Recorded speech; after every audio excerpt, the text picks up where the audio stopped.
જમીન વારસાના નિયમોમાં દર વર્ષે નવા ફેરફાર થતા હોય છે અને આ વર્ષની શરૂઆતમાં કેટલાક મહત્વના નિયમો જાહેર કરવામાં આવ્યા છે. જમીન વારસાને લગતા આ 5 સૌથી મોટા ફેરફાર વિશે આજના વિડીયોમાં આપણે વાત કરવાના છીએ.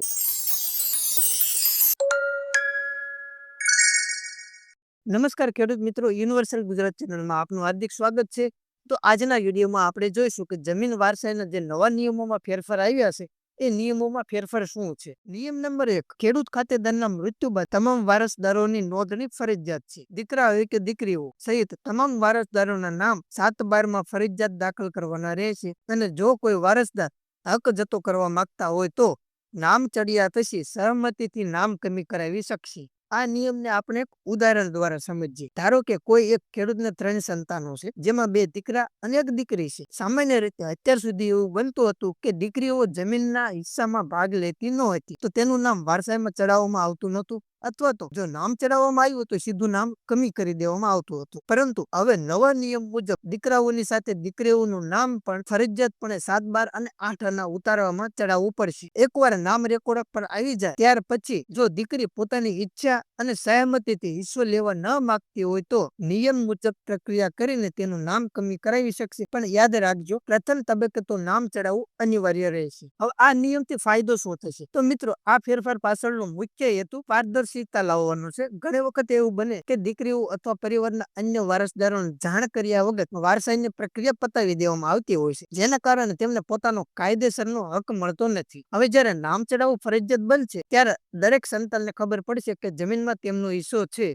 અને આ નિયમથી વારસદારો સાથે થતી છેતરપિંડી અટકશે અને દરેકને પોતાનો ન્યાયી હક મળે છે. અને ટૂંકમાં કહીએ તો હક અને હિસ્સાની સુરક્ષા માટે આ નિયમ ખૂબ જ મહત્વનો સાબિત થશે. બીજો મહત્વનો નિયમ, જમીન વારસાઈ માટે હવે એક ચોક્કસ સમય મર્યાદા નક્કી કરવામાં આવશે. અત્યાર સુધી ઘણા કિસ્સામાં એવું બનતું હતું કે ખેડૂતનું અવસાન થયા પછી વર્ષો પછી વારસાઈ નોંધ કરવામાં આવતી નથી, જેના કારણે પાછળથી કાયદાકીય મુશ્કેલીઓ બહુ ઊભી થાય છે. હવે નવા ફેરફાર મુજબ ખેડૂત ખાતેદારના અવસાનના 5 વર્ષની અંદર વારસદારોએ પોતાના નામ ફરજિયાતપણે ચડાવી દેવા પડશે. જો આ 5 વર્ષનો સમયગાળો વીતી જાય તો તમારે સરકારમાં અંદાજે 1000 રૂપિયા જેટલો દંડ ભરવો પડશે અને આ દંડ ભર્યા પછી તમારી વારસાઈની પ્રક્રિયા આગળ વધી શકશે. એટલે હવે વિલંબ કરવો ખેડૂતો માટે આર્થિક રીતે ભાર પડી શકે છે. ત્રીજો મહત્વનો ફેરફાર, જે જમીન પર બેંકનો બોજો કે લોન ચાલતી હોય તેમાં વારસાઈ નોંધ કરી શકાય કે નહીં, આ બાબતે મોટો નિર્ણય લેવાયો છે. હવેથી જો તમારી જમીન પર બેંકનો બોજો હશે તો પણ તમે વારસાઈમાં નામ ચડાવી શકશો. પહેલાના નિયમ મુજબ વારસાઈ નોંધણી માટે પહેલા લોન ભરપાઈ કરવી અને બોજો મુક્ત કરવો પડતો હતો, પરંતુ હવે લોન ચાલુ હશે તો પણ સંતાનોના નામ 7/12 ચડી જશે. અને જો કે અહીં એક ખાસ વાત યાદ રાખજો, જો તમારા જમીનના ભાગલા પાડવા હોય, વહેંચણી કરવી હોય અથવા જમીન કોઈને વેચવી હોય તો એવા કિસ્સામાં બેંકનો બોજો ફરજિયાત ક્લિયર કરવો પડશે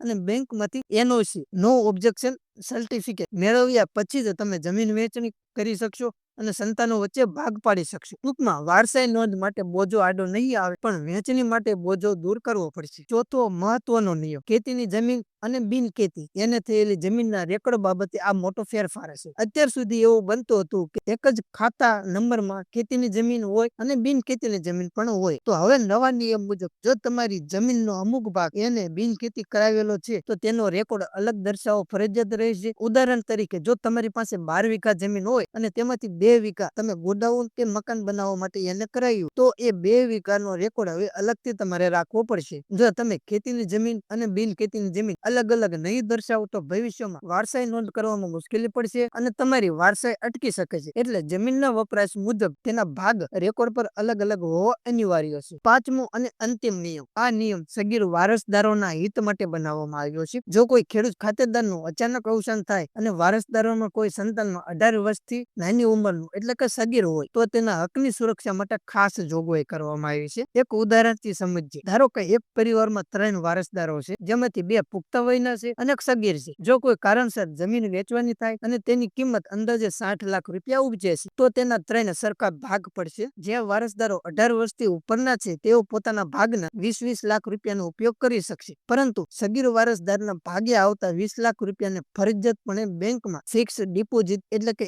FD તરીકે જમા કરાવવા પડશે અને જ્યારે વારસદાર 18 વર્ષનો થશે ત્યારે જ તે રકમ ઉપાડી શકશે. હવે આનો ફાયદો શું? આ નિયમથી સગીર સંતાનોની જમીન કે મિલકત તેમની સહમતિ વિના અથવા તો તેમની જાણ બહાર વેચી શકાશે નહીં. અને જો આવી કોઈ જમીન વેચવી અનિવાર્ય બને તો મામલો સીધો કોર્ટમાં જશે અને કોર્ટ તમામ પાસાઓની તપાસ કર્યા પછી જ યોગ્ય નિર્ણય લેશે. ટૂંકમાં સગીર વારસદારોના આર્થિક ભવિષ્યને સુરક્ષિત કરવા માટે કડક નિયમ લાવવામાં આવ્યો છે. તો ખેડૂત મિત્રો, આ હતા જમીન વારસાઈના નિયમોમાં થયેલા મહત્વના ફેરફારો. જો તમને જમીન અથવા વારસાઈને લગતા હજુ કોઈ પ્રશ્ન હોય તો નીચે કોમેન્ટ બોક્સમાં ચોક્કસ જણાવજો. અમે તેનો જવાબ આપવાનો પૂરો પ્રયત્ન કરીશું. જો તમે અમારી ચેનલ પર નવા હો તો સબસ્ક્રાઇબ કરવાનું ભૂલતા નહીં અને આ ઉપયોગી માહિતી તમારા અન્ય મિત્રો અને ખેડૂત ગ્રુપમાં શેર જરૂરથી કરજો. અને આપણી ચેનલ પર દરરોજ નવા આવા જ માહિતીસભર વિડીયો મળતા રહેશે. ફરી મળીશું એક નવા વિષય અને નવી જાણકારી સાથે. તો વિડીયોમાં અંત સુધી બન્યા રહેવા બદલ આપનો ખૂબ ખૂબ આભાર.